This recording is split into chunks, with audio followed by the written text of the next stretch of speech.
Hindi ka pwedeng gumawa ng ingay. Oras na narinig ka ni Gwen, masasaktan ka sa akin. Napalunok ako nang maalala ang mga sinabi ni Uno kanina. Ibang-iba na siya.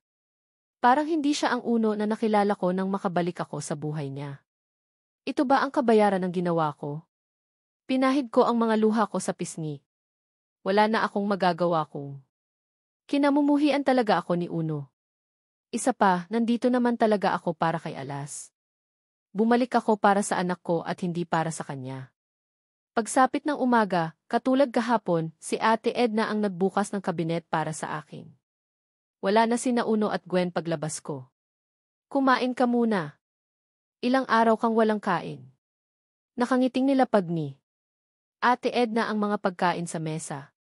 Kumalam agad ang sikmura ko nang makita ang mga pagkaing nakahain. Agad akong naupo para kumain. Dahan-dahan lang sa pagnguya. Wala naman humahabol sa iyo. Sorry, At Edna. Gutom na gutom kasi ako. Halos 4 na araw akong walang kain. Nagbuga siya ng hangin habang nakatingin sa akin.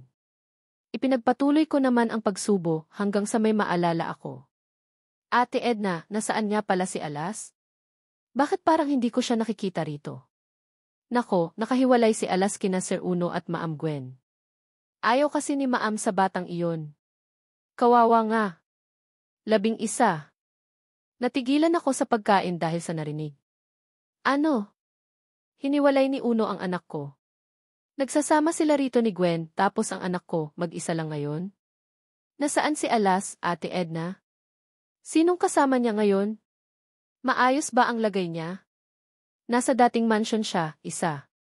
Kasama niya ang yaya at mga katulong na kinuha ni Sir para magbantay at umasikaso sa kanya. Paano nagawa ni Uno ito? Paano niya nagawa sa sarili niyang anak ang iwan na lang ito sa pangangalaga ng iba? Iniwan niyang mag-isa si Alas? May nabuhay na galit sa dibdib ko. Wala talaga siyang kwentang ama. Tama lang na hindi ko pinakilala si Hart sa kanya. Naisip ni Sir na mas okay na ito kaysa kasama nila si Alas dito. Hindi magkasundo sina Alas at Maam Gwen. Baka saktan na naman ng babaeng iyon ang kawawang bata. Saktan? Hindi ako makapaniwala sa narinig. Sinasaktan ba niya noon si Alas? Hindi agad nakasagot si Ate Edna, pero bago pa siya makapagsalita, bigla naman pumasok si Uno sa kusina. Pareho kaming natahimik ni ate nang makita ang inis sa mukha nito. Diretso akong nilapitan ni Uno. Walang pag-aalinlangan niyang itinapon ang plato ko na puno pa ng pagkain. Bakit mo ginawa iyon? Inis kong tanong sa kanya matapos makita ang mga pagkain sa sahig. Ano bang problema ng taong ito? Sinong may sabing pwede kang kumain? Hindi ako makapaniwala sa mga narinig. Seryoso ba siya? Gusto niya. Akong alilain pero hindi niya ako pakakainin. Anong gusto niya? Mamatay ako sa gutom. Sir, ako po ang nagbigay ng pagkain kay isa. Who the hell gave you the right to do that? Napaigtad kaming pareho ni Ate Edna. Dahil sa gulat, bumaling si Uno kay ate.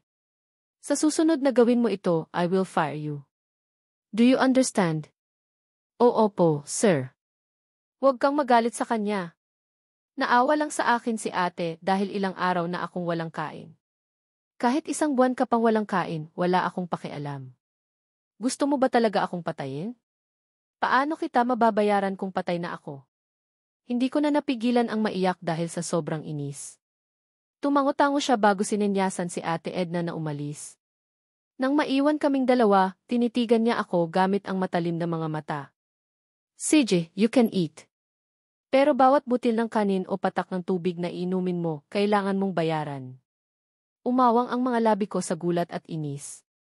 Siya pa ba ang Uno na nakilala at minahal ko? Bakit ibang-iba na siya ngayon? Sobrang layo na niya sa dating Uno na dapat ay pinakasalan ko.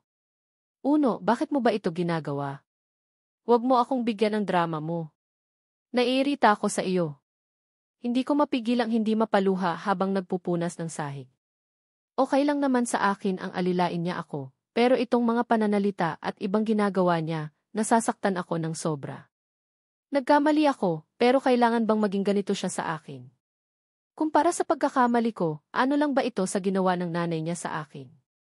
Sa ginawa nila sa amin ng mga anak ko. Pagkatapos mo dyan, maglinis ka sa labas. Ayaw kong makita ang pagmumukha mo. Bumaba siya mula sa kwarto nila pagkatapos niyang magbihis. Ngayon ay nakaupo na siya sa malaking sofa at nagsimulang mag-laptop. Kung ayaw mo pala makita ang pagmumukha ko, bakit mo pa ako pinadukot? Isn't it obvious? To make you pay for what you did. Inis akong tumayo at nagmarch sa palabas ng mansion. Dito na lang ako sa labas maglilinis. Inis na inis ako ngayon. Gusto kong itapon sa pagmumukha niya ang basahang hawak ko. Isa. At Edna. Gusto ni Sir Uno ng juice. Nagsalubong ang mga kilay ko sa narinig. Maraming juice sa refti. Gusto niyang ikaw ang magdala para sa kanya. Kumuyom ang mga kamao ko sa narinig. Mabilis akong pumasok ng mansion at dumiretso sa kusina. Nagsalin ako ng juice sa baso saka pabagsak itong ibinaba sa mesang nasa harap ni Uno. Ayaw mong makita ang pagmumukha ko pero utusan mo akong kumuha ng juice para sa iyo. You're a device slave. Alangan naman iutos ko sa iba ang trabaho na dapat ay ikaw ang gumagawa. Huminga ako ng malalim para pakalmahin ang sarili ko. May rason kung bakit kumuha ako ng 2 milyon sa iyo. May rason ka rin ba sa kalandian mo? You didn't tell me you want it to be dirty, Isa. Mas gusto mo pala iyong mga matatanda. Ano bang tingin mo sa akin, Pukpok? Mali ka nang iniisip tungkol sa mga larawan na iyon. Fuck you. Pinaiinit mo talaga ang ulo ko. Bigla siyang tumayo matapos kunin ang baso ng juice at sinaboy iyon sa akin. What's the meaning of this? Natigilan kaming pareho ni Uno at napatingin sa may-ari ng boses si Gwen. Kasalukuyang nagtatalo sina Uno at Gwen sa kanilang kwarto. Ako naman ay nililinis ang natapong juice sa sahig. Pagkatapos kong maglinis, dumiretso ako sa kusina para tulungan si Ate Edna sa pagluluto. Siya nga pala, Isa, nasa kwarto ko ang uniforme mo. Magbihis ka muna at pwede ka rin maligo roon. Salamat, ate. Napalingon kami nang makababa ng hagdan si Gwen. Tumigil ito sa paglalakad at tumingin sa akin ng masama. Buong akala ko, lalapitan na ako ni Gwen para saktan, pero dumiretso ito sa pintuan ng mansion at umalis. Sandali akong nagpaalam kay Ate Edna para pumunta sa kwarto niya. Naligo na ako at nagbihis. Habang palabas na ng maids quarter, iniisip ko si Alas at kung kailan ko siya mapupuntahan. Kanina pa kita hinahanap. Napapitlag ako nang salubungin ako ni Uno ng sigaw pagkapasok ko pa lang ng kusina. Hindi mo naman kailangan sumigaw. Bumaba ang paningin niya sa kabuuan ko. That uniform suits you. Tama nga sila, bihisan mo man ang basura, aalingasaw pa rin ang baho nito. Nasaktan ako sa mga sinabi niya, lalo na nang tawagin niya akong basura. I'm still the mother of his children. Bastos talaga siya. Galit ka. Nilapitan niya ako nang may pang-uyam sa mga mata. Matapang ka talaga. Sa bagay, nagawa mo nga akong pagnakawan at sumama sa matatandang. Hindi na niya natapos ang sinasabi. Niya nang bigla ko siyang sampalin. Bastos ka. Sapat nang pumayag akong magpaalipin sa kanya pero hindi ko. Hahayaang bastusin niya na lang ako. Sumusobra na siya. Matagal kaming nagsukatan ng tingin. Hanggang sa sumilay ulit ang nang. Iinis ng ngiti sa kanyang labi. Edna. Sir Uno. Pack your things and leave. Ano po, sir? You heard me. Napatingin ako kay Ate Edna nang malungkot itong lumabas ng kusina. Simula ngayon, ikaw na rin ang magluluto. Start cooking. Dito kakain ng lunch ang asawa ko. Dito kakain ng lunch ang asawa ko, ulit ko sa mga sinabi ni Uno kanina habang nagmi-make face. Pinalayas niya si Ate Edna para ako ang magluto para sa kanila ni Gwen. Pinapahirapan talaga ako ng ungas na iyon. Pagkatapos kong magluto, hinanda ko na ang lahat ng pagkain sa dining. Nakahanda na ang lahat ng tawagin ko si Uno. Nakahain na po ang pananghalian niyo, sir. Iligpit mo. Natigilan ako. Ano? At bakit naman? Tumigil sa page cellphone si Uno sa kainis na tumingin sa akin. Sino ka para magtanong? Gusto ko lang naman malaman. Pinaghirapan kong lutuin iyon. Gwen's busy with her photoshoot. At ayaw kong kumain nang hindi siya kasabay. Napalunok ako sa narinig. So, sweet na sila ngayon ni Gwen? Did he realize that he loved her? Paakyat na si Uno ng hagdan nang sundan ko siya at pinigilan. May itatanong sana ako, Uno. Hindi niya ako pinansin kaya naging matigas ako at hinarangan ang daan niya. Kausapin mo ako. Ano bang gusto mo? Nagtaas siya ng boses na ikinapitlag ko. Matagal ko siyang tiningnan. Halos magsumamo ako sa kanya. Ang anak ko. Ilan sandali siyang natahimik. Napansin kong lumambot ang mukha niya, pero ilang segundo lang iyon. Mabilis na napalitan ng inis ang kanyang ekspresyon. He grabbed me by the arm and pulled me closer to him. You want to see your son after you left him for other men? Uno, hindi. Hindi mo na ulit makikita si Alas. Ilalayo ko siya sa iyo. You don't deserve to be a mother, you slut. Marahas niya akong itinulak sa gilid ng hagdan at mabilis na umakyat. Naiwan akong umiiyak. Paano ko makikita si Alas? Miss na miss ko na ang anak ko. Natatakot ako. Paano kung totohanin ni Uno ang banta niya? Ilalayo niya sa akin ang anak ko. Well. The gold digger is back. Mula sa niluluto ko, nabalingkay. Gwen ang paningin ko nang pumasok ito sa kitchen. Kararating niya lang at dito pa siya unang nagpunta. Ayaw ko ng gulo, Gwen. You should have thought of that before you decided to come back. Hindi ko ginusto ang makabalik dito. Pinadukot ako ni Uno. And you deserved it. Magnanakaw ka. Dapat nga wala ka rito. Dapat nasa kulungan ka ngayon. Matagal ko siyang tiningnan sa mukha. Mas gumanda pa siya ngayon pero hindi nawawala ang kamalditahan sa kanyang mukha. Kung hinayaan ko siyang tapakan ako noon, hindi na ngayon. Kasal na kayo, Gwen, pero hanggang ngayon, insecure ka pa rin sa akin. What did you say? Insecure. Bumangis ang mukha niya. At bakit naman ako mai-insecure sa katulad mong katulong na magnanakaw? Ewan ko. Eller, don't you tell me. Ang kapal ng mukha mo. Sasampalin niya sana ako pero nagawa. Kung saluhin ang kamay niya, hindi na ako papayag na saktan mo ako ulit. Sapat ng si Uno ang nananakit sa akin dahil sa kanya ako may nagawang kasalanan. I won't let lunatic like you hurt me. Bitiwan mo ako. Malakas ko siyang itinulak na ikinadapa niya sa sahig. Nagsusumigaw siya sa inis habang nakatingin sa akin ng masama. Tinalikuran ko siya at bumalik sa pagluluto ko. Sige lang. Magmatapang ka lang. Tingnan natin kung ganyan ka pa rin katapang oras na saktan ko na ang anak mo. Bigla akong napalingon sa narinig. Anong sinabi mo? 11. Tamang-tama. Inis na inis din ako sa batang iyon. Kaya pala. Anak mo siya.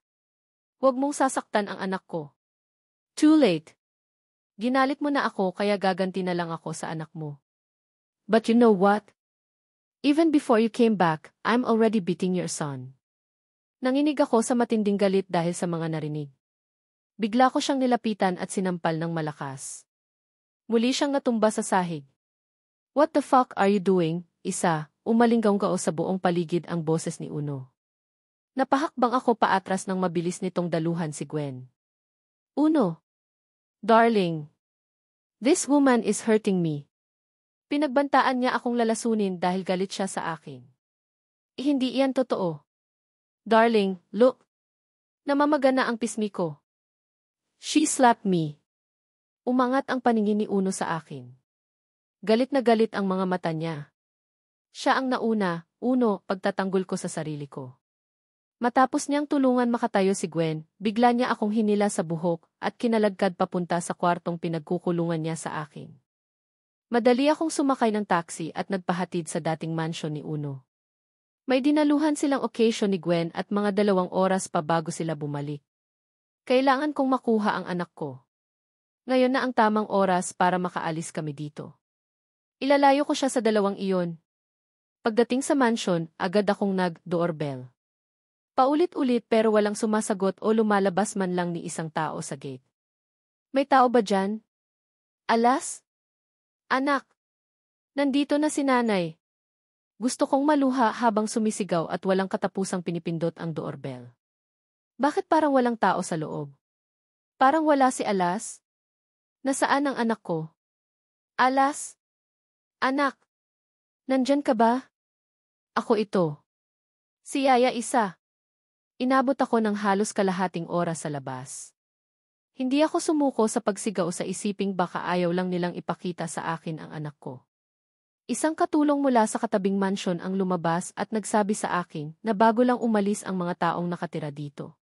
Sigurado akong sina Gwen at Uno ang may kagagawa nito. Inalis nila dito ang anak ko para hindi ko siya makuha. Bumalik ako sa mansyon at dito naghintay sa pagbabalik nila. Pero si Gwen lang ang bumalik sa bahay at wala si Uno. Nasaan ang anak ko? Agad ko siyang nilapitan nang makapasok siya ng mansion. She grinned at me with a hint of an insult in her face. Why are you looking for him? Bakit? Itatakas mo siya. Natawa siya nang makitang natigilan ako. Mukhang nakuha niya ang sagot na gusto niya dahil sa pagtahimik ko. Kinuha ko siya at inilagay sa kung saang hindi mo siya mahahanap. Anong karapatan mong gawin iyon, Gwen? Anak ko si Alas. Hindi ko napigilan ang hindi sumigaw. Pakiramdam ko, sasabog ako sa. Sobrang inis sa kanya. Humalakhak siya na lalong ikinainis ko. I have all the right to take him. I'm now his stepmother. Legally, may karapatan ako kay Alas. Pero ako ang tunay niyang ina. Ako ang mas may karapatan sa kanya. Nakalimutan mo na yatang iniwan mo ang anak mo para sa pera. You did it twice, noon at ngayon. Natigilan ako bigla. Noon. Ang tinutukoy niya ba ay noong kinuha ni Senyora Celestia mula sa akin si Alas? Nasaan ang anak ko? Ibigay mo sa akin ang anak ko. Kung gusto mo pang makita uli si Alas, maging mabait ka muna sa akin. Luhod.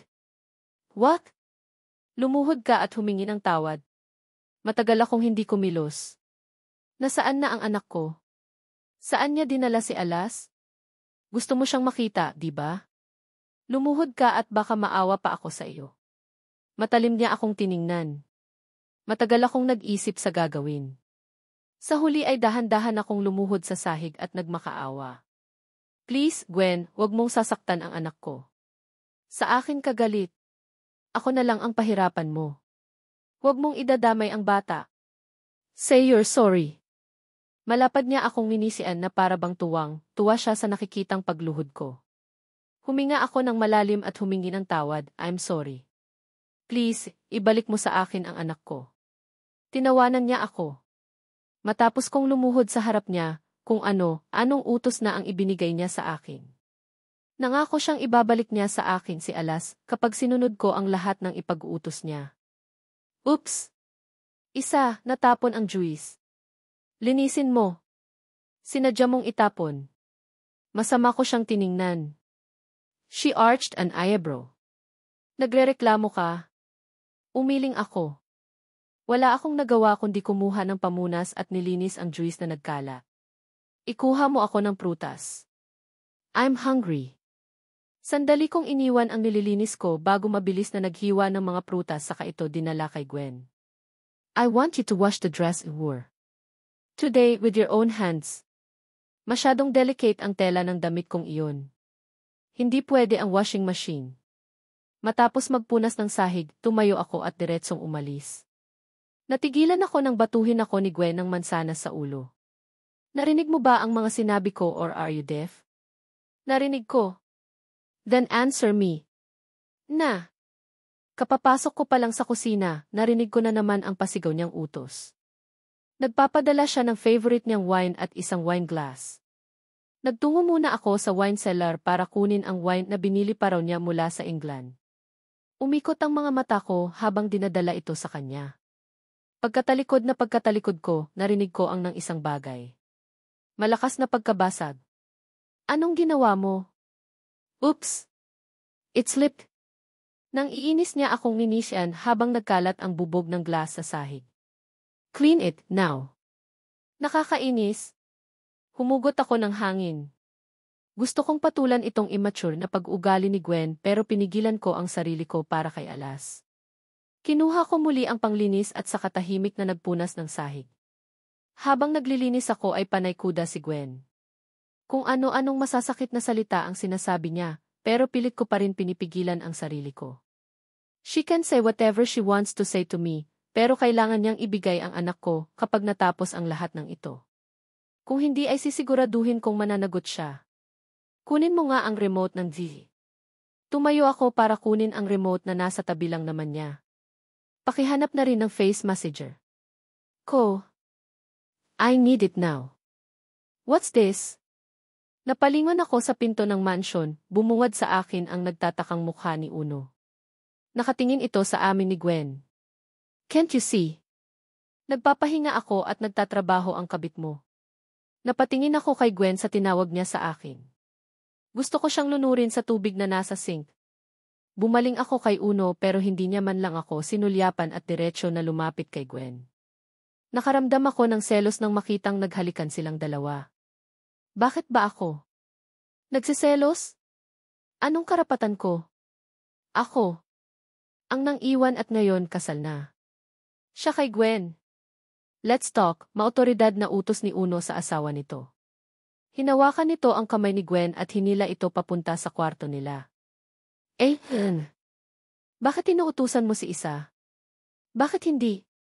Katulong siya rito. She's mine, Gwen. I saw how her face hardened. She rolled her eyes and started punching me on the chest. May I remind you, I'm your wife. Asawa lang kita sa papel. Wala kang karapatan pakialaman ang mga pag-aari ko. Hinuli ko ang mga kamay niya at itinulak siya palayo. Ayaw mong utusan ko ang kabit mo. Pwes, palayasin mo siya sa pamamahay natin. O baka gusto mong malaman ni Mama ang pagbabalik niya? Bigla akong natigilan. Fuck! Nagiging sakit na naman ng ulo sa akin si Gwen. Kung bakit kasi dito ko pa dinala si isa? Utusan ko siya hanggat gusto ko. I will make sure she suffers, you know. Deserve niya iyon sa lahat ng ginawa niya. Gwen. No. Tatandaan mo ito, ako ang kasama mo noong iniwan ka niya para sumama sa ibang lalaki. Ako, Uno. Ako.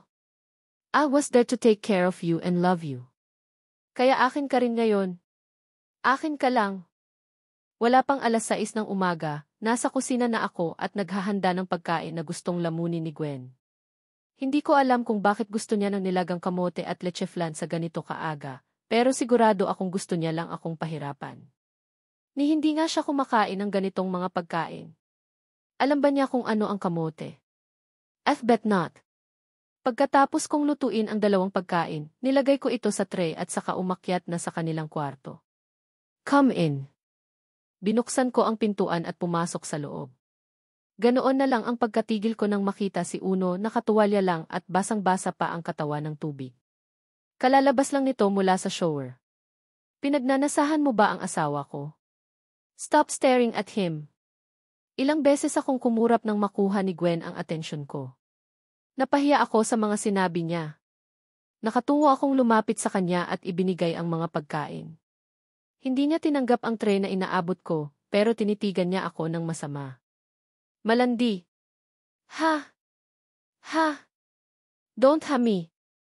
Hindi mo na ba mapigilan ang kati mo kaya kahit nakikita ko, napapatulala ka kay Uno? Nagbaba ako ng mukha sa labis na kahihiyan. Bakit ba kasi natigilan ako kanina? Uhaw na uhaw ba talaga ako kay Uno? Nakakainis ka, isa. Sinulyapan ko si Uno. Abala siyang nag-aayos ng sarili pero panakao siya kung tumingin sa akin. Itapon mo iyan. Itapon? Itong mga pagkain itatapon ko. Alangan naman sarili mo ang itapon mo. Sabagay, you're a garbage. Dapat lang sa iyo ang itapon sa basurahan kung saan ka nararapat. Kung iinsultuhin mo lang ako, sa susunod na maiutos ka, ikaw na ang gumawa. Tinalikuran ko siya at akmang lalabas nang maramdaman ko ang matigas na bagay na tumama sa likod ko. How dare you talk back to me?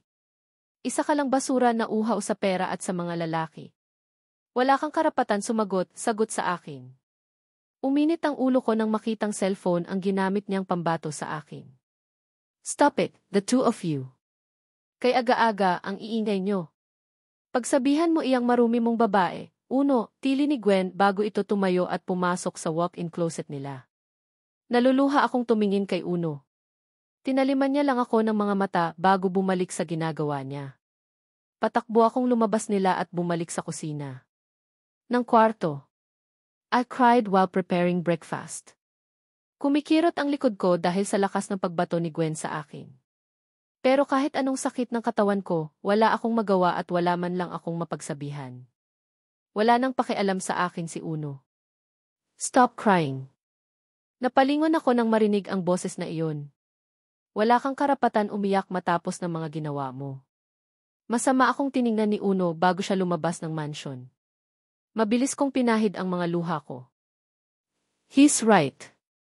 Ako ang may gusto nito. Ako ang nang iwan sa kanya at ako rin ang pumiling pagnakawan siya ng pera. Buong akala ko ay aalis na rin agad si Gwen, katulad ni Uno nang makababa ito, pero laking dismay ako nang utusan niya akong magbihis dahil isasama niya ako sa pag-shopping niya. Ano ba? Lumpo ka ba? Ang bagal mo nang ang maglakad, hindi mo pa madala ng tama iyang mga shopping bags ko. Pagod akong tumingin kay Gwen matapos pulutin ang mga shopping bags ni Vang Bitbit ko na aksidenteng nahulog. Gwen, ang dami-dami nito. Ang bibigat pa. Nagrereklamo ka. Pinamaywangan niya ako matapos magtaas ng kilay. Wala akong nagawa kundi umiling. Kung saan-saan store pa kami pumasok para bumili ng mga walang kakwenta-kwentang bagay. Ginagawa niya lang yata ito para pahirapan ako sa pagbibitbit. Ang dami ng nabiling mga damit at sapatos ni Gwen, pero kapag may nakita siyang nagustuhan niya, binibili niya agad kahit isang dosena na ang mga nabili niya. Higit 20 shopping bags na ang bitbit ko, nanginginig na ang mga kamay ko sa pangangalay. Kapag may nahulog ka ni isa pang shopping bag, pababayaran ko iyan sa Evo. Hurry up! My friends are waiting at the restaurant. Dumating kami sa restaurant kung saan naghihintay ang 5 niyang mga kaibigan. And as expected, pinatayo lang ako ni Gwen sa tabi nila. Hindi man lang nag-abalang paupuin ako matapos niya akong pahirapan. Gwen, sa labas na lang ako, bulong ko sa kanya habang abala silang pumipili ng o-order-in nila. Ang sabi ko, tumayo ka lang dyan. O baka gusto mong bisitahin ko ang anak mo mamaya? Natahimik ako bigla. Tumayo na lang ako dito at hinayaan siya.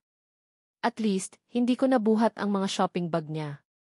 So, how's living with Stefan Cavallaro? Nakuha ang atensyon ko ng isa niyang kaibigan dahil sa tanong nito. Oh, girls. He's every woman's wild dreams. He's very sweet to me and he's a gentleman. Palihim akong sumulyap kay Gwen dahil sa narinig. Kilig na kilig ang mga kaibigan niya. If I know, hindi iyon totoo. Hindi siya mahal ni Uno, kaya imposibleng sweet ito sa kanya. At alam niyo ba, girls? He's so maalaga. Nagkasakit ako one time from overworking, hindi siya pumasok sa trabaho just to take care of me. Napakasinungaling talaga. Nailing na lang ako. Uto-uto naman itong mga kasama niya. You're so lucky, Gwen. From your career to your husband. Nasa iyo na ang lahat. Si Stefan Cavallaro ba naman ang mabingwit? Of course, she's lucky. Kumusta naman ang sex life niyo? We know you, girl. Kung boring sa kama, madali ka rin magsawa. Mabilis akong tumingin kay Gwen dahil sa tanong na iyon. Nakita kong napansin niyang nakikinig ako, kaya plastic siyang tumawa. I feel sorry for you, girls. Hindi niyo malalaman kung paano magpaligaya ng babae sa kama si Uno. Sigurado ako kapag natikman niyo, iiwan niyo ang mga asawa at boyfriend niyo. Nagtawanan ang mga ito nang dahil sa mga sinabi ni Gwen. Lumalim ang paghinga ko dahil sa inis. Heto na naman ako. Wala na nga akong karapatan pero nagsiselos pa rin ako. But does he love you?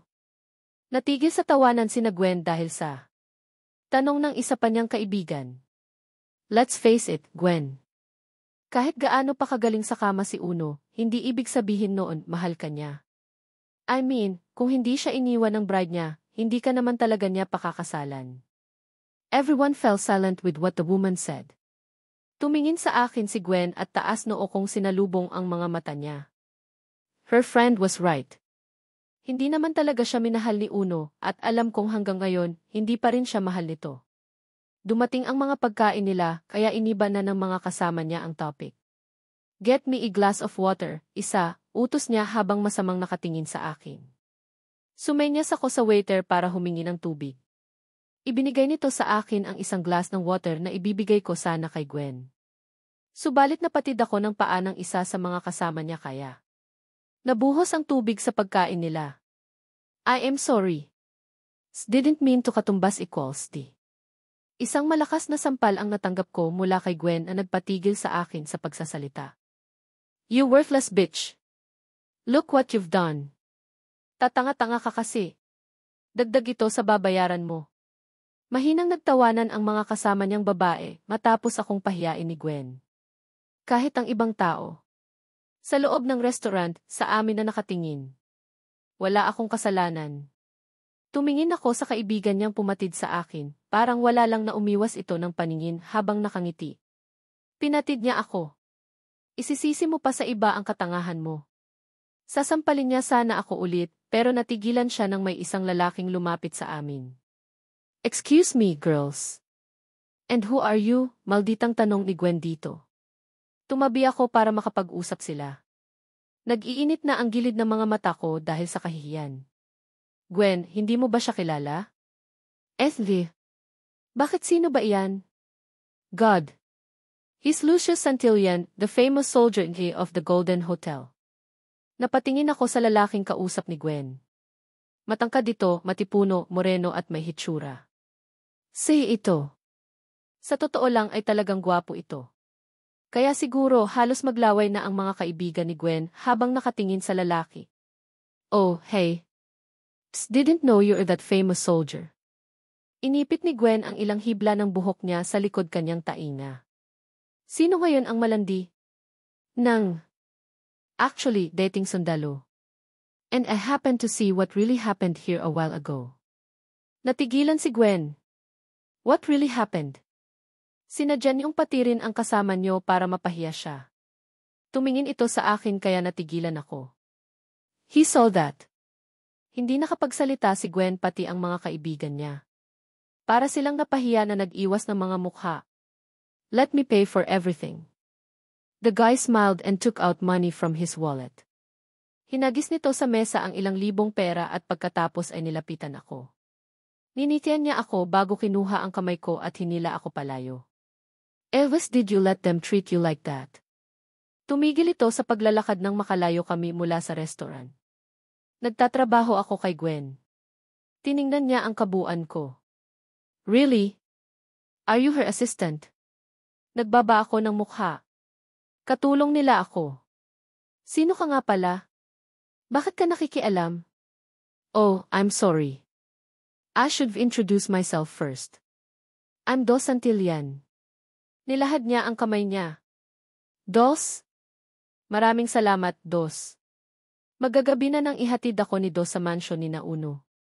Ang totoo niyan, gusto ko sanang mauna nang umuwi kanina pero bilang pasasalamat daw sa nagawa niya, samahan ko muna siya at sagutin ang ilang tanong tungkol kina Gwen at Uno. Next time, you don't have to help me. I can take care of myself. I would do it again if I have to, isa. Pinakaayoko sa lahat ang mga bully. Napangiti ako sa narinig. Dos, iyong totoo. Kilala mo ba sina Gwen at Uno? Bakit mo naman nasabi iyan? Interesadong interesado ka kasi sa kanila.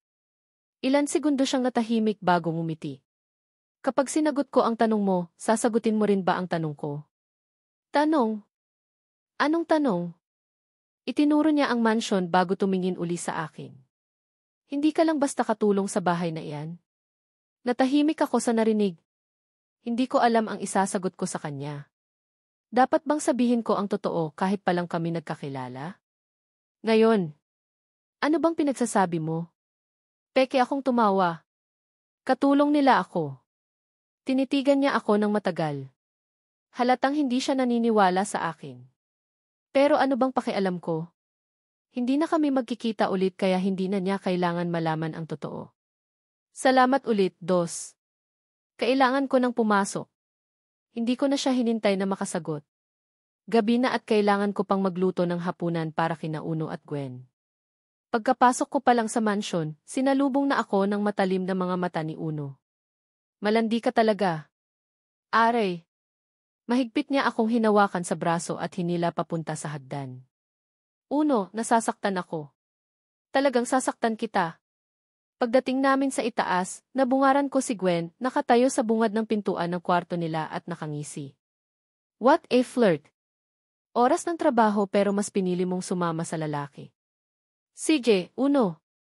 Ikulong mo ang malanding iyan. Halos kalag ka rin na ako ni Uno papunta sa silid kung saan niya ako ikinukulong. Pilit akong nagmamakaawa sa kanya pero para siyang bingi. Walang naririnig. Malandi kang babae. Aray. Malakas niya akong itinulak sa sahig. Nanginig ako sa takot nang nilock niya ang pinto at sinimulang hubarin ang sinturong suot niya. Sino iyon? Sino ang lalaking? Sinamahan mo. Isa sa mga lalaki mo. Ha? No, Uno. You don't understand. Pinagtanggol niya lang ako dahil sinadya akong ipahiya ni Gwen at ng mga kaibigan niya sa restaurant. Sandali siyang natigilan mula sa paglalagay ng sinturon sa kamao niya. Inis niya akong inisyan. Well, you deserved it dahil marumi kang babae. Hindi totoo yan off. Malakas akong kinabahan nang magsimulang dumantay ang sinturon niya sa mga braso ko. Pinagsisisihan kong minahal kita, isa. Ito ang totoong ikaw. Isang puta. Mali ka nang iniisip, Uno. Maniwala ka naman. Aray. Umiwas ako sa mga hagupit ng sinturon niya. Nakaluhod akong lumapit sa kama at pilit na isinuksok ang sarili ko sa isang sulok, pero sinundan ako ni Uno at hindi tinantanan. Makailang ulit na latayan ng sinturon ang katawan ko.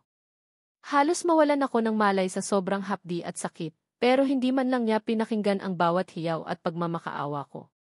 Nang sa wakas ay tumigil na siya, nakahiga na ako sa sahig at yakap ang sarili. Tahimik akong umiiyak habang iniinda ang hapdi ng bawat latay ng sinturon sa aking katawan. Tila pagod naman na naupo siya ng pabagsak sa dulo ng kama. Kung hindi mo ititigil iyang paglalandi mo, mas masahol pa rito ang aabutin mo. Hindi ako naglandi. Kaya ka sumama sa ibang lalaki. Sino iyon? Sino ang lalaking sinamahan mo? Naniningkit ang mga mata, pinilit kong bumangon habang masama ang tingin sa kanya. Pinagtanggol niya ako sa asawa mo. Pinagtanggol lang ako nung tao. Wala akong ginagawang masama. Tanga na lang ang maniniwala sa iyo. Isa. Hindi mo kailangan maniwala sa akin para maging tanga. Dahil tanga ka na talaga, Uno. Tanga ka. Nagdilim bigla ang mukha niya. Bigla siyang lumuhod sa sahig at malakas na hinila ang buhok ko. Ginagalit mo talaga ako. Kung naniniwala ka talaga na masama akong babae, patayin mo na lang ako. Patayin mo na ako. Nagsimulang umagos, ang mga luha sa pisngi ko nang sapilitan kong kinuha ang kamay niya at pilit itong isinasampal sa sarili ko. Hindi niya yata inaasahan ang ginawa ko dahil bigla siyang natigilan. Binawi niya ang kamay niya at kusa siyang lumayo mula sa akin. Ano pang hinihintay mo? Saktan mo na ako. Bugbugin mo na ako hanggang sa mamatay ako. Matagal niya akong pinagmasdan. Nababaliw ka na. Tumalikod siya at akmang lalabas ng silid, pero mabilis akong tumayo at tumakbo. Inunahan ko siyang makalabas na ikinatigil niya. Hindi ako tumigil sa pagtakbo. Hanggang sa makababa ako ng hagdan at makalabas ng pintuan ng mansyon. Isa. Get back here. Isabella Marie. Tuloy-tuloy sa pagbagsak ang mga luha ko habang tumatakbo ako sa gilid ng kalsada. Lumalabo na ang paningin ko dahil sa naipong luha sa mga mata ko pero hindi ako tumigil. Aalis na ba ako? Paano na si Alas? Hindi ko na malalaman kung nasaan ang anak ko. Hindi pwedeng hindi ko siya makuha. Tumigil ako sa pagtakbo at lumingon dahil sa naisip. Umaagos ang luha sa mga pisngi ko habang iniisip kung babalik ako. I need to. Isa. Humarap ako nang huminto ang isang kotse sa harap ko. Natulala ako nang makita ang driver ng sasakyan. Dos? Ikaw na naman. Anong ginagawa mo rito sa labas? Natigilan siya nang makita akong umiiyak. Are you okay? Mariin akong pumikit at umiling. No, Dinala ako ni Dos sa pinakamalapit na restaurant.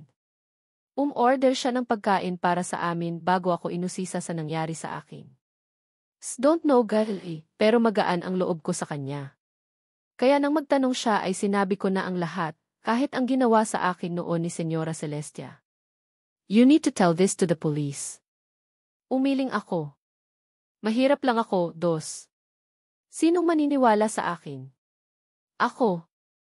I believe you, isa. Napangiti ako sa sinabi niya. At least, may isang taong naniniwala sa akin kahit ganito lang ako. Thank you, pero malaki ang pangalan ng mga kavalyero. At wala akong ebidensya sa nangyari sa akin noon. Baka mabaliktad lang ako kapag pinilit kong ilabas ang katotohanan. Nakita ko kung paano kumuyom ang mga kamao ni Dos habang nasa malayo ang tingin niya. Halata rin sa mukha niya ang inis dahil sa mga kinwento ko. Kailangan ko nang bumalik, Dos. You're going to get back even after what happened. Isa, have you seen yourself in the mirror? Punong-puno ng sugat ang katawan mo. I'm okay. Banayad ko siyang inisyan. May utang akong dapat bayaran kay Uno. At ang anak ko, kailangan ko siyang mahanap. Matagal niya akong tinitigan. Baka sa mukha niya na hindi siya sang-ayon sa desisyon ko. Paano kung saktan ka niya uli? Kaya ko naman ang sarili ko. He let out deep sigh before nodding his head. Matagal siyang tumingin sa malayo bago ibinigay sa akin ang isang calling card. Call me when you need anything. At ihahatid kita. Gusto kong masigurong ligtas kang makakauwi. Pumayag na akong magpahatid sa kanya. Ewan ko ba?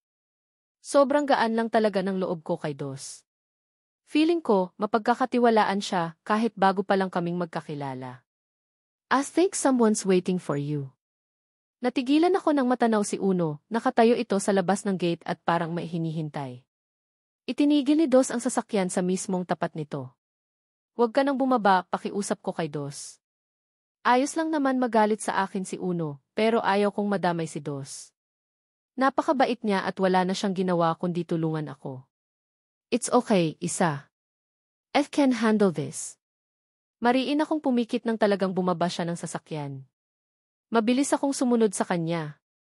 Pinanlamigan ako ng katawaan nang makita kung gaano katalim ang mga mata ni Uno habang nakatingin sa akin. Pero nang mabaling kay Dos ang atensyon nito, matagal itong natulala. Nagpabalik-balik ang tingin ko sa dalawa nang mapansin na nakatuon lang sa isa't isa ang paningin nila. Uno Cavallero, nice to see you again. It's been what? 10 years? Magkakilala kayo, hindi ko napigilang ibulong. So, magkakilala nga talaga sila. Tama ako. Dos. Tumingin ako kay Uno nang sabihin nito ang pangalan ni Dos. Hindi naman ito mukhang galit, pero ayaw maalis ang tingin nito kay Dos. Mauuna na ako, isa. Take care of yourself, baling sa akin ni Dos bago niya tinanguan si Uno. Sinundan ko ito ng tingin hanggang sa makapasok siya ng kotse niya at makaalis. Nang mawala sa paningin ko si Dos, saka ako tumingin kay Uno. Natigilan ako nang makitang nakatutok ang malamlam niyang mga mata sa akin. Bumaba ang paningin niya sa mga braso kong puno ng latay saka ako nilapitan. I'm sorry, he said. Nagbaba ako ng mukha nang biglang mag-init ang gilid ng mga mata ko. Shit! Don't tear, isa. Huwag kang marupok. Natigilan ako sa pag-iisip nang hilahin niya ako sa kamay at niyakap. Tulog na si Gwen sa kwarto. Napangiwi ako ng isa-isang gamutin ni Uno ang mga latay ko sa katawan. May pinapahid siyang gamot na sobrang mahapdi. Sa susunod, ayaw kong sumasama ka sa iba. Sorry. Tumigil siya sa ginagawa at tumingin sa akin. Wala nang galit sa mga mata niya. At halata sa mukha niya na nagsisisi siya sa nagawa niya. Masakit pa rin? Umiling ako. Hindi na gaano. Kung bakit ba kasi kailangan mo pang sumama sa lalaking iyon? Tumayo siya matapos gamutin ang mga sugat ko. Palabas na siya ng kwarto nang hawakan ko siya sa kamay. Uno, gusto ko lang makita ang anak ko. Please, hayaan mo akong makita siya, kahit sandali lang. Hindi man lang niya ako sinulyapan, pero hindi niya binawi ang kamay niya. Mariin siyang pumikit bago nagbuga ng hangin. Matulog ka na. We'll see him tomorrow. Nabuhayan ako ng loob sa narinig. Hindi ako makapaniwala at halos hindi ako nakatulog noong gabing iyon. Excited na excited akong mag-umaga para makita kong muli si Alas. Isang oras lang mula noong umalis si Uno para pumasok sa trabaho, agad rin siyang bumalik. Inabot kami ng halos kalahating oras sa bayahe bago nakarating sa isang villa. Gwen wanted to hide him from you. Ilang ulit kaming nagtalo dahil sa gusto niyang mangyari, kaya kinuha ko na si Alas at nilipat dito. Napatingin ako kay Uno sa mga narinig. Ibig sabihin, hindi nila itinagong dalawa si Alas? Nilipat niya lang dito ang anak ko dahil ayaw niyang sumang, ayon sa gusto ni Gwen. Yaya. Mabilis akong humarap nang marinig ang munting boses na iyon. Alas? You're back? Mabilis akong tumakbo para yakapin siya. Lumuhod ako sa damuhan at niyakap siya ng mahigpit. Alas, I missed you. Miss na miss kita. Nakasimangot siya nang kumalas ako sa pagkakayakap sa kanya at tiningnan siya sa mukha. Bakit umalis ka nang walang paalam? Bumuhos ang masaganang luha sa pisngi ko. I'm sorry, I can't tell you. Anak. I'm so sorry. May kinailangan asikasuhin si Yaya, anak. Pero nandito na ulit ako.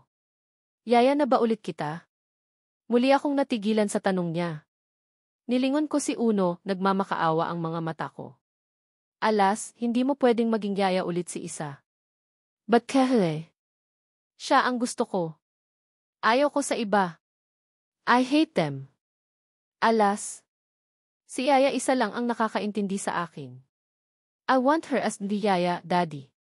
Alas, huwag matigas ang ulo. Tama na, Uno. Pinigilan ko siya bago. Kinarga si Alas sa mga bisig ko.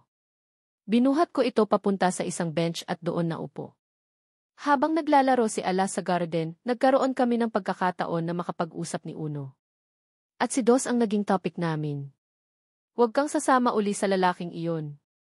Susubukan kong maging mas mahinahon, but promise me you won't meet with him again. Kilala mo ba siya? Nilingon niya ako at matagal na pinagmasdan. Sa pangalan. Mukhang kilalang kilala ka niya. Tanong siya ng tanong tungkol sa inyo ni Gwen kahapon. Hindi niya ako sinagot. Mas pinili niyang ibahin ang usapan. Avaw kong nakikipag-usan ka sa lalaking iyon. Naiintindihan mo ba ako? Pero, Uno. Isa. Na. Ang songit-sangit. Hindi kami umuwi agad noong araw na iyon. Dinala kami ni Uno sa mall at pinamili. Si Alas, pinamili niya ng mga bagong laruan.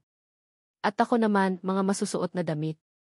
Umuwi lang kami noong dumating na ang gabi. Nagalit pa si Alas dahil ayaw nitong maiwan, pero wala itong nagawa nang magalit na naman si Uno. Latat na ang dilim nang makauwi kami ni Uno pero wala pa rin si Gwen.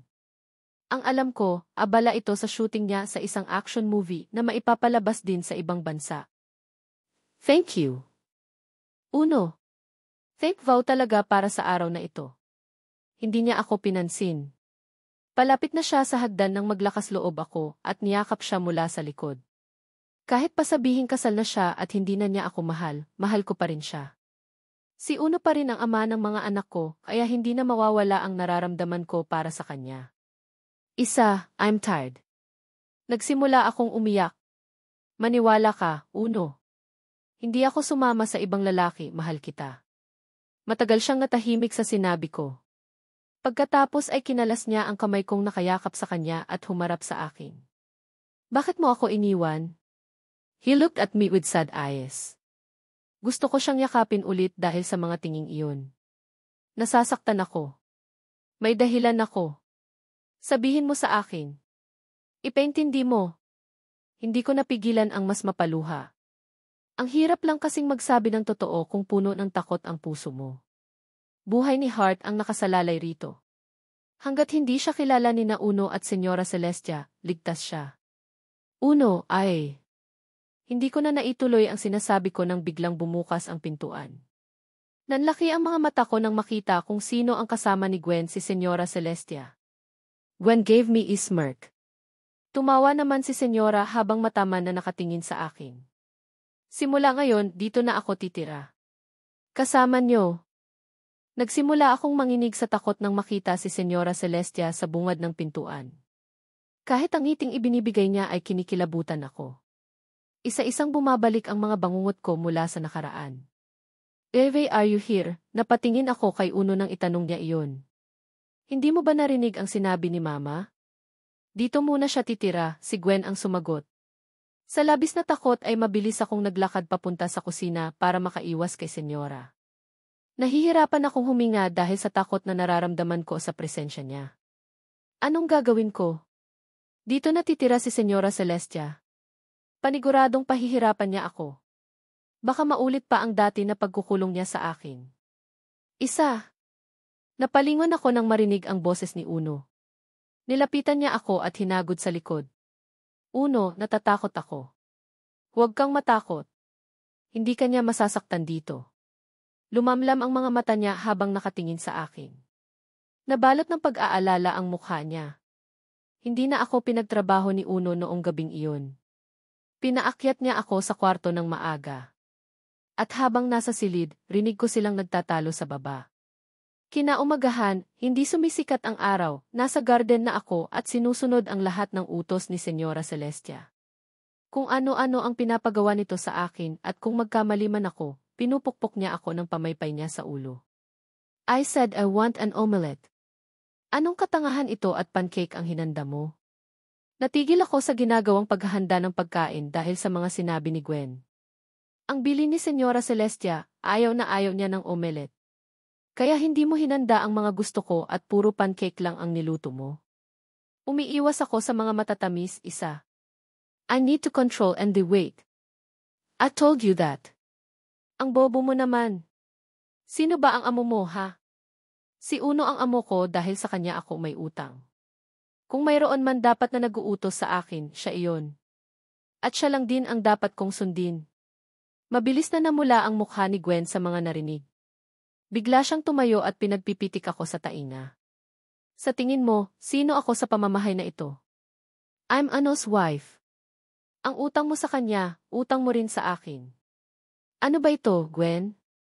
Ang aga, nagtatalo na kayo. Mabilis akong umatras nang pumasok sa dining si Senyora Celestia. Taas ang noong lumapit ito at naupo sa silyang malapit sa akin. "Ikaw, estupida. Where is the cucumber juice?" Natigilan ako bigla nang maalala ang cucumber juice na pinagagawa niya. Dahil kay Gwen ay nakalimutan ko nang gawin. Gagawa pa lang po ako. "Ano?" Bigla itong tumayo at lumapit sa akin. "Hindi pa sumisikat ang araw, sinabihan na kita ng mga gusto at ayaw kong makita sa hapagkainan. Pero hindi mo pa rin nahanda ng maayos ang lahat. Tonta ka talaga." Nagbaba ako ng mukha nang simulan niya akong paluin ng pamaypay niya sa mga braso at ulo.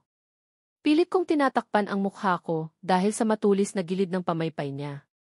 "Itigil mo iyan." Biglang pumasok si Uno sa dining at inagaw ang pamaypay ni Senyora Celestia. "This stupid woman don't know how to do her job well." Napakatanga niya. Kung gusto mo ng katulong na susunod sa mga utos mo, hire maid, ma. Personal kong katulong si isa. Hindi niyo siya pwedeng utos-utusan. Tinapon ni Uno ang pamaypay sa sahig. Hindi nakasagot sina Senyora Celestia at Gwen, pero masama akong tiningnan ng mga ito. Nakaramdam ako ng takot. Siguradong mas pahihirapan nila ako kapag umalis na si Uno at naiwan kami rito sa mansion. "Babalik ako ng maaga," sabi ni Uno nang paalis na ito ng mansion. Agad akong tumango habang nakangiti. Pumasok sila ni Gwen sa kanilang trabaho at naiwan kaming dalawa ni Senyora Celestia sa mansion. "Bilib din ako sa iyo." Natigilan ako sa pagpupunas ng sahig nang marinig ang sinabi ni Senyora Celestia. Umiinom siya ngayon ng cucumber juice sa sala habang nanonood ng TV. "Nagawa mong pagnakawan ng malaking halaga ang anak ko, pero ang lakas pa rin ang loob mong bumalik. Kanino ka nagmana ng kakapalan ng mukha?" Mariin akong pumikit. Pinigilan ko ang sarili ko na sumagot sa takot na baka may masabi ako tungkol kay Hart. "Kumusta ang mga matandang foreigners? Masarap ba sila?" "Nagkakamali kayo ng iniisip. Hindi ko sila customers. Mga..." Tumawa siya ng malakas. Wala akong pakialam sa kung ano ang totoo o hindi. Kung ano ang sinasabi ng mga larawan, iyon ang paniniwalaan ko. hindi na ako nagsalita pa. Binilisan ko na lang lalo ang paglilinis ng sahig para makaalis na rito. Bakit ka nga pala nagnakaw ng 2 milyon pesos? May sugar daddy ka naman. Saan mo ginamit ang pera? May kakaibang himig sa tono ni Senyora Celestia. Bigla akong nahinto sa ginagawa dahil sa takot. Kinakabahan akong tumalikod habang patuloy sa pagpupunas ng sahig. Anong gagawin ko? Bakit ganoon ang tono ng pagtatanong ni Senyora Celestia? May alam na kaya siya? Ah! Malakas akong tumili nang bigla akong buhusan ni Senyora Celestia ng tubig. Binuhos niya sa akin ang maruming tubig na gamit ko sa pagpupunas ng sahig. Kapag tinatanong kita, sumagot ka. Pinagsasampal niya ako sa mukha at pinagbabatukan sa ulo. Mabilis akong tumayo para dumistansya sa kanya. To wala kang karapatan saktan ako. At bakit? Anong gagawin mo? Lalaban ka na? Hindi na ako papayag ulit na saktan mo. Ah, ganoon. At sinong sasaktan ko? Si Alas? Nanlumo ako sa narinig. Bakit ba lagi nilang ginagamit ang walang muwang na bata sa kasamaan nila? Ninisyan ako ni Senyora Celestia. Di natahimik ka ngayon? Wala akong nagawa nang lapitan niya ako at hilahin sa buhok. Dinala niya ako sa likuran ng mansion kung nasaan ang swimming pool. Bitiwan mo ako, Senyora Celestia. Huwag. Pilit niyang nilulublob ang ulo ko sa tubig. Nananakit pa rin ang buong katawan ko sa ginawa ni Uno, kaya hindi ko magawang lumaban sa kanya. Siguro naman, magtatanda ka na ngayon. Boss ako. Nagpapalamon sa iyo kaya matuto kang rumispeto. Ma! Anong ginagawa mo kay Isa? Bigla siyang natigilan sa ginagawa niya sa akin nang patakbo kaming lapitan ni Uno. Agad akong tinulungan nito. Inilayo niya ako kay Senyora Celestia. Wala ka na ba talagang ibang gagawin kundi magpahirap sa buhay ng ibang tao, ma? Hindi ka ba napapagod? Dapat lang sa kanya ang maghirap. Nakalimutan mo na yata ang ginawa sa iyo ng babaeng iyan. Kung pahihirapan ko man siya o hindi, nasa akin na iyon. Saktan mo ulit si Isa, I swear to God, hindi mo magugustuhan ang gagawin ko. Dinala ako ni Uno sa kwarto ko. Siya na ang nagpunas ng basa kong buhok. Pinunasan niya rin ang tubig sa katawan ko. Uno, natatakot ako para sa anak natin. Ginagamit nila si Alas para bantaan ako. Paano kung saktan talaga nila ang anak ko? Dumilim ang mukha niya sa mga narinig. No, I won't let that happen. Niyakap niya ako nang magsimula akong umiyak. Naaawa ako sa anak kong si Alas. Wala siyang kaalam, alam na nadadamay na siya sa problemang ito. Kami ni Uno ang dapat nasisihin sa nangyayari sa mga anak namin. Malaki ang pagkukulang namin bilang magulang nila. Marahang hinaplos ni Uno ang pisngi ko nang kumalas siya sa yakap. I can see the longing in his eyes. Doon ko napagtanto na may nararamdaman pa rin siya para sa akin. Na kahit papaano, nag-aalala pa rin siya para sa kalagayan ko. Lumapit ang mukha niya sa akin hanggang sa unti-unting naglapat ang mga labi namin. Ang tagal kong pinanabikan uli maramdaman ang malambot niyang labi sa mga labi ko. Ang tagal kong ginustong malasing uli sa lasa ng kanyang mga halik, pero mali ito. Kasal na siya. Marahan ko siyang itinulak nang bumalik ako sa realidad. Uno. He looked at me and smiled. There's no other place I'd rather be than with you, Isa. Naluluha akong napangiti. Sa kabila ng pang-iiwan ko sa kanya, nagagawa niya pa rin akong mahalin. Muli niyang inangkin ang mga labi ko. Sa pagkakataong ito, hindi ko na siya nagawang pigilan. Hindi ko na rin kayang pigilan ang nararamdaman ko para sa kanya. I know it's wrong, but I love him. Pagkatapos niyang angkinin ang mga labi ko, inangkin naman niya ang katawan ko. At malaya ko siyang hinayaan gawin iyon. Malaya kong ibinigay sa kanya ang aking. Uno, hapon na. Naramdaman ko ang paghalik niya sa ulo ko. Nakaunan ako sa matitipuno niyang dibdib at pareho kaming hubot-hubad sa ilalim ng kumot. Kailangan ko nang maghanda para sa hapunan. Stay. Mahina akong tumawa. Pero Uno. Tumingin siya sa akin. Nakangiti. Umiti na rin ako. Ang tagal kong pinanabikan na muling makita ang mga ngiti niya. Bumaba ang mukha niya sa akin at muli akong hinalikan sa mga labi. Nasa kalagitnaan kami ng ginagawa namin nang biglang bumukas ang pintuan ng kwarto. Mga hayop kayo. Si Gwen. Mabilis akong tumayo at pinulot ang mga damit ko sa sahig. Nakatingin ako sa naluluhang mukha ni Gwen na masamang nakatingin sa amin. Sa sarili ko pang pamamahay. Mga baboy. Ikaw. Hayop kang kabit ka. Puta. Akmang susugurin niya si isa pero agad akong humarang sa harap niya. Gwen, stop it. Pinigilan ko siya at hinila palabas ng kwarto. Bitiwan mo ako. How dare you do this to me, Uno? After everything I've done for you. Cheater. Cheater ka. Itinulak ko siya sa kama nang makapasok kami sa kwarto. Tumigil ka na. Naririndi na ako sa'yo. Hayop ka. Mabilis siyang tumayo at pinagsusuntok ako sa dibdib ko. Just let her do what she wants. Kung anong salita ang ibinato niya sa akin, pero hinayaan ko lang siya. Paano mo nagawa sa akin ito? I did nothing but love you. Pagod siyang naupo sa gilid ng kama. Umiiyak. Pero hindi kita mahal. Naningkit ang mga mata niya. At sinong mahal mo? Ang katulong na yon? Ang babaeng iniwan ka pagkatapos kang pagnakawan at sumama sa ibang lalaki. Tanga ka ba talaga? Siguro nga, tanga ako. Gusto kong maghiganti kay isa sa ginawa niya sa akin, kaya pinahanap ko siya at dinala rito para pahirapan. Pero tanga na kung tanga, heto't nababaliw na naman ako sa kanya. Tanga ka talaga kung babalikan mo pa siya, Uno. Napakalaki mong tanga. Tumayo siya at muli akong sinampal. Katulad kanina ay hinayaan ko lang siya hanggang sa kusa siyang tumigil dahil sa pagod. Tell me you don't love her. Uno, please. Tell me you got over her. Kung kanina ay galit na galit siya, ngayon ay para siyang batang nagmamakaawa sa akin. Hindi mo na siya mahal. Sabihin mong hindi na. Hinawakan ko siya sa magkabilang braso. I'm sorry, but I still love her, Gwen. Hinding-hindi mawawala ang pagmamahal ko para sa kanya. Kahit ilang beses pa niya akong iwan. Isa. Dahil sa nasaksihan ni Gwen, mas lalo lang tumindi ang galit nito sa akin. Pinapahirapan at sinasaktan niya ako sa bawat pagkakataon na makuha niya. Pigilan man siya ni Uno ay patuloy pa rin siya sa pananakit sa akin. Buksan niyo ito. Ano ba? Hindi ka makakalabas.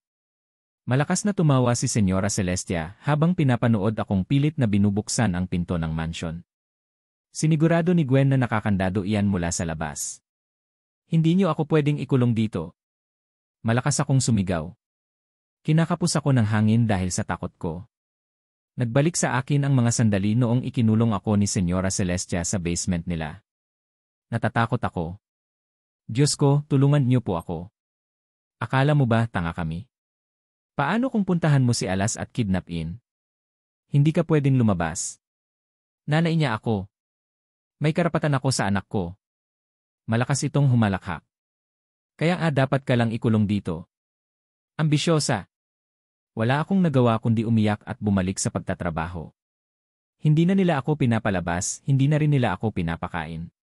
Kahit ang kaunting tubig, pinagdadamot nila sa akin. Bakit hindi ka tumawag sa akin? Dapat tinawagan mo agad ako sa opisina. Hindi ako makalapit sa telepono, Uno. Binabantayan ako ni Senyora Celestia. Fuck! Akmang pupuntahan ni Uno ang nanay niya pero mabilis ko siyang pinigilan. Tama na, please. Gusto mong hayaan ko na lang sila sa ginagawa nila sa'yo. Mas lalo nila akong pahihirapan kapag tinuloy mo ang gagawin mo. Nagkakaganito si Gwen dahil sa nangyari kagabi. Kasalanan ko. Doon na siya natigilan. Huminga siya ng malalim at pilit na kumalma. Hindi ko naman tinatanggi ang malaking kasalanang nagawa ko. Hinayaan kong may mangyari sa amin ni Uno kahit na alam kong kasal na siya. Hinayaan ko ang sarili kong maging kabit. Piniling huwag magtrabaho ni Uno sa mga sumunod na araw para manatili sa tabi ko. Idinadaan niya sa email o kaya sa sekretary niyang si Odette ang mga trabaho na kailangan niyang tapusin. Nilapag ko ang baso ng tubig sa sidetable ng kamang kinahihigaan ni Uno. Nakatulog ito matapos magtrabaho. Marahan kong hinaplos ang pisngi niya bago lumabas ng kwarto. Kanina pa sumisigaw si Senyora Celestia at nag-uutos na gumawa ako ng tiya. Heto na po, Senyora . Oh my God. Estupida. Umawang ang mga labi ko nang hindi sinasadyang matapunan ko ng tiya ang cellphone ni Senyora Celestia. Pulang-pula ang mukha nito sa galit ng lapitan ako at sampalin. Tanga ka talagang muchacha ka.